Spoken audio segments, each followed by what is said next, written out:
যেহেতু ঈদের পূর্বক্ষণেই বাংলাদেশের বেশ রাজনৈতিক অঙ্গনে একটা তোলপাড় চলছে প্রধান উপদেষ্টার ভাষণকে কেন্দ্র করে।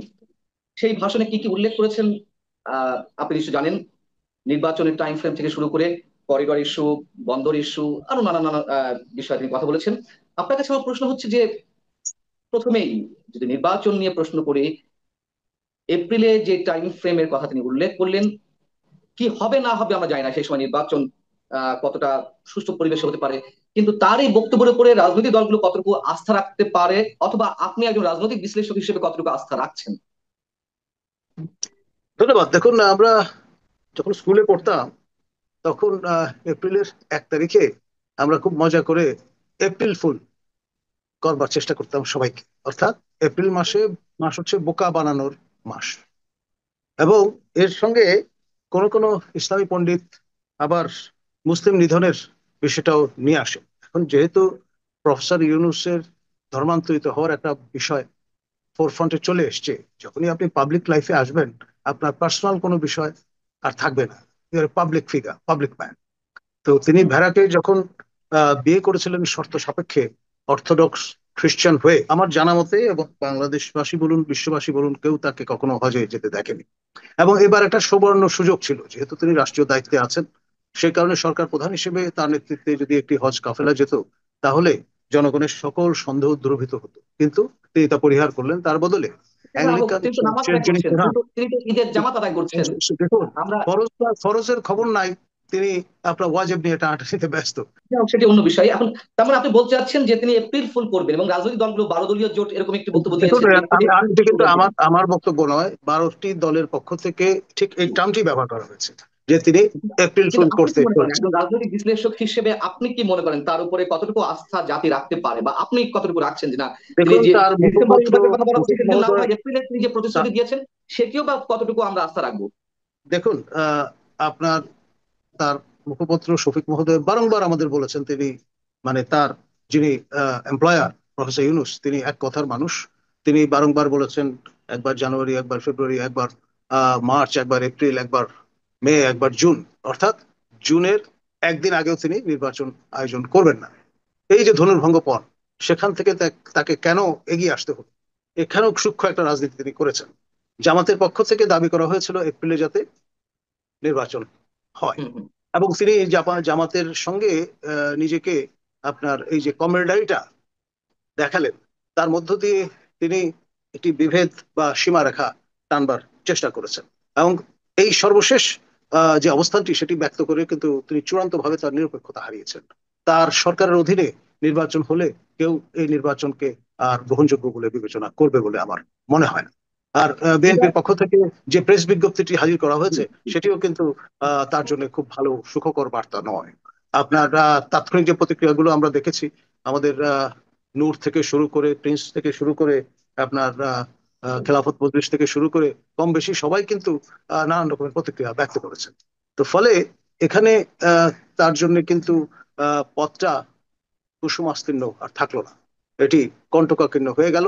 এবং আমার যথেষ্ট সন্দেহ আছে তিনি এই ডিসেম্বরের আগেই আপনার তার এই রাজাসন থেকে বিচ্যুত হন কিনা।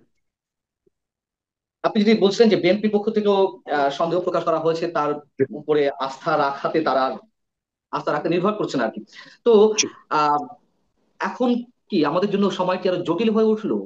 এমনিতে ডেফিনেটলি। এপ্রিল নির্বাচন, তিনি যে তারপরে আবার অ্যাংলিকান নিরপেক্ষ চার্চের দাঁড়িয়েছেন। প্রধান রাজা চার্লসের সঙ্গে বৈঠক করতে যাচ্ছেন, সেখানেও কিন্তু তার জন্য রাফ রিসেপশন অপেক্ষা করছে। আপনার কমিউনিটির পক্ষ থেকে যে সম্বর্ধনা দেওয়ার কথা ছিল, সেটা নিরাপত্তাজনিত কারণে ইতিমধ্যে বাতিল করা হয়েছে।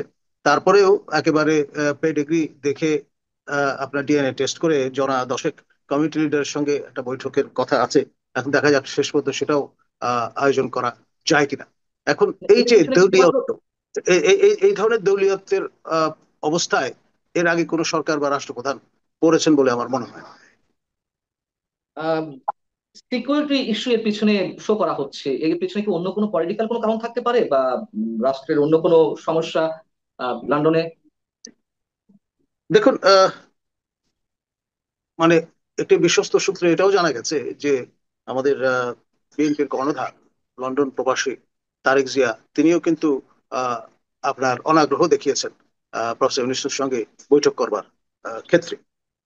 কারণ হচ্ছে, যেই লোক সবাইকে ব্যবহার করতে ওস্তাদ, গরিব মানুষের পকেট থেকে চিপে পয়সা বের করবার কৌশল যিনি আবিষ্কার করেছেন, তিনি তারেক জিয়ার মতো ব্যক্তিত্ব, যিনি লড়াকু একজন তরুণ তুর্কি থেকে শুরু করে আজকে পরিণত বয়সে এসছেন, তাকে পর্যন্ত কায়দা করে বিক্রি করে দেন কিনা কে জানে। সেক্ষেত্রে বিএনপির পক্ষ থেকে আরো একটি অভিযোগ জানানো হয়েছে যে তিনি রাজনৈতিক ভব্যতার সীমা লঙ্ঘন করেছেন।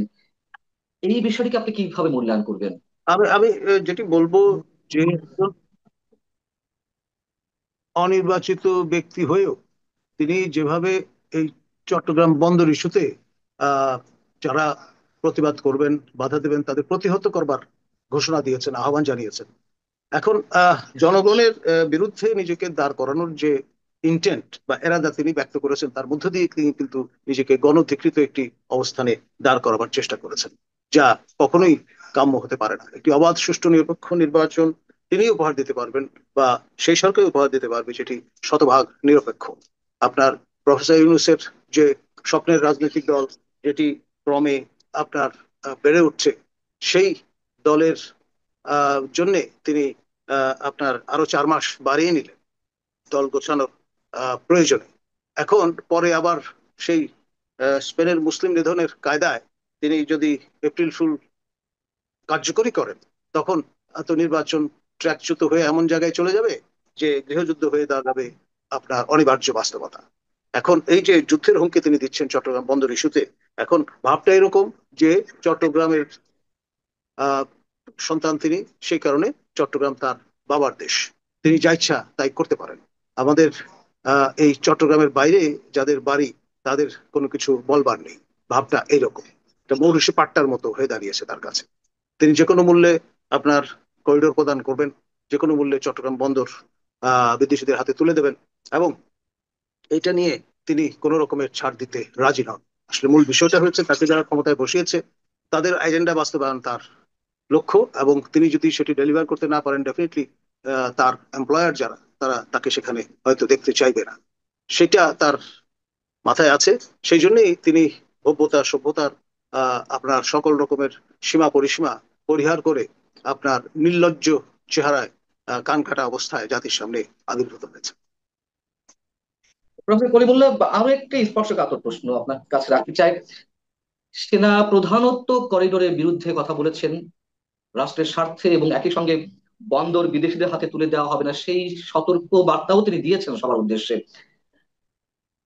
তিনি কি একই সঙ্গে সেনাবাহিনী, বিএনপি কিংবা আর যারা বিরোধিতা করা বা করছেন, আপনি থেকে শুরু করে আমরা সবাই যারা দেশের স্বার্থে কথা বলছি, সবার বিরুদ্ধে প্রতিহত করার ঘোষণা দিয়েছেন, মানে সবাইকে প্রতিহত করার ঘোষণা আপনার কাছে এরকমটা মনে হয়? দেখুন, প্রফেসর ইউনূস যেহেতু বিদেশি স্বার্থের প্রতিভূ, সেই কারণে তিনি আহ, আমরা বনাম বিশ্ব এইরকম একটি ব্যাটল লাইন ড্র করবার চেষ্টা করছেন।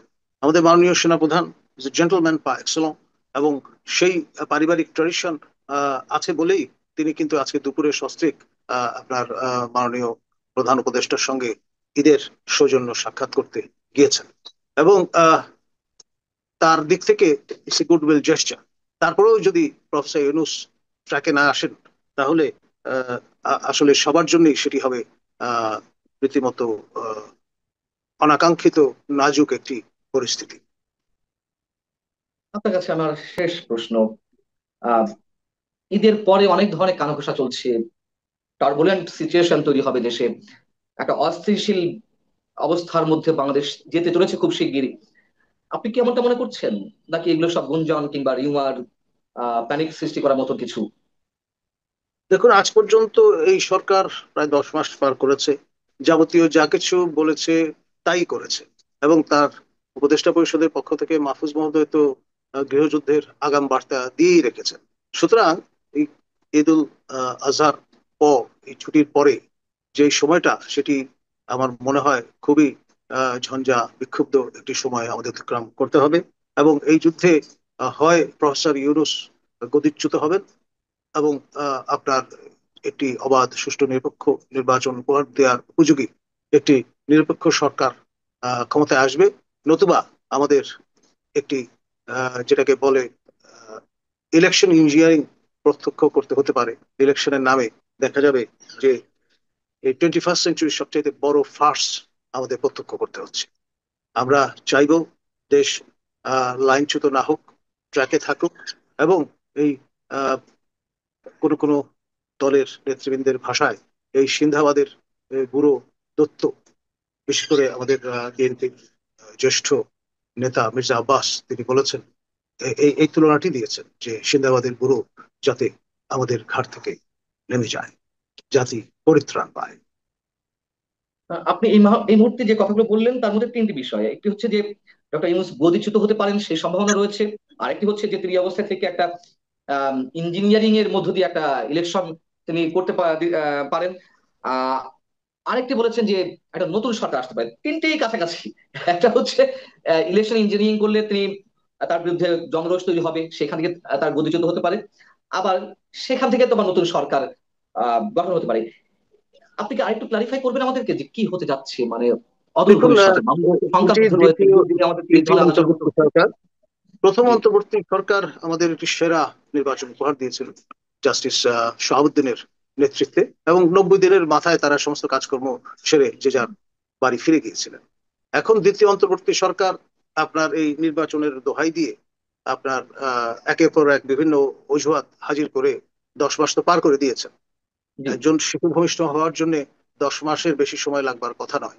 সেখানে মনুষ্য সন্তান যেখানে জন্ম লাভ করতে পারে 10 মাসে, সেখানে তিনি কিন্তু একটি নির্বাচন এমন সময়ে করবার ঘোষণা দিলেন যেটি রীতিমতো অসম্ভব। সুতরাং এই রকমের মুখে শেখ ফরিদ বগলি ইট রেখে যার চলা, পথ চলা, তার ব্যাপারে আসলে ন্যূনতম আস্থা কারো রাখবার কথা নয়। আমরা চাইব তৃতীয় অন্তর্বর্তী সরকার গঠিত হোক এবং জাতি পরিত্রাণ পাক। আপনি বলছেন দ্বিতীয় একটি বিকল্প সরকার গঠিত হোক, তাদের মাধ্যমে নির্বাচনটি হোক, এটাই আপনার প্রত্যাশা। অর্থাৎ জি, একেবারেই নিরপেক্ষতা হারিয়েছেন আমাদের প্রধান উপদেষ্টা। তাতে কিন্তু সিদ্ধান্ত কোনো চাওয়া। সন্দেহ আছে বলে মনে হয় না। জি। এবং তিনি এটা অনেকেই তার বলছেন। যে বক্তব্যগুলো সেগুলো যদি আপনি একটু ফ্রেমে নিয়ে আসেন, তিনি বলেছেন যে নতুন দলটিকে সময় দেওয়া দরকার। এখন নতুন দল তো তার আশীর্বাদ পুষ্ট দল। এটা নিয়ে কারো যদি সন্দেহ থাকে তাহলে বুঝতে হবে যে আমরা এখনো অপরিপক্ক রয়ে গেছি।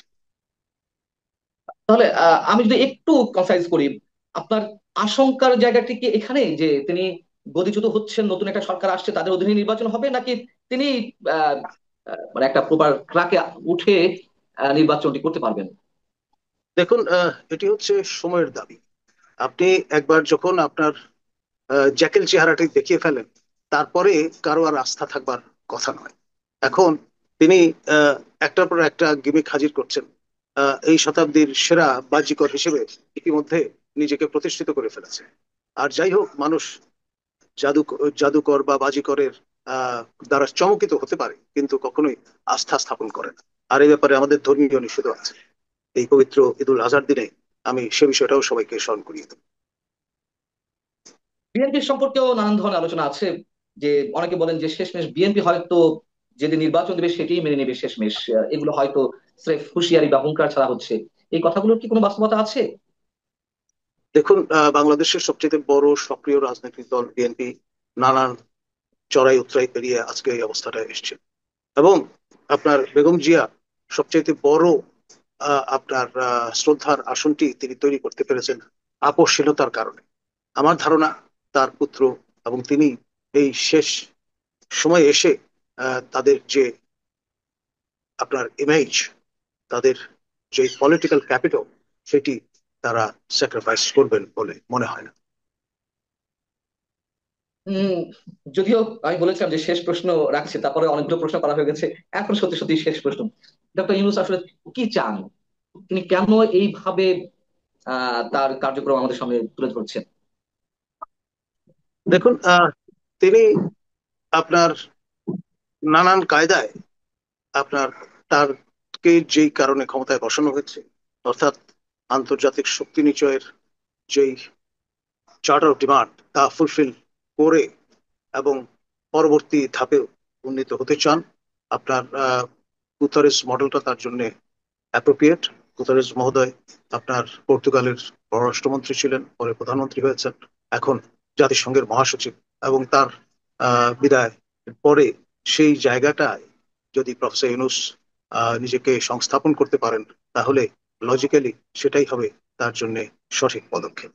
এবং সেই লক্ষ্যে তিনি চেষ্টা করবেন বিভিন্ন কারণ অজুহাত দেখিয়ে সংস্কার বলুন, বিচার বলুন, তারপর আপনার সমৃদ্ধি বলুন, এইসব অজুহাতে আপনার গুতারেসের টেনিয়রের পুরোটা সময় কাটিয়ে দেওয়ার চেষ্টা করবেন। অনেক ধন্যবাদ, অনেক ধন্যবাদ প্রফেসর ডক্টর নাজমুল হাসান করিমুল্লাহ আমাদেরকে সময় দেওয়ার জন্য।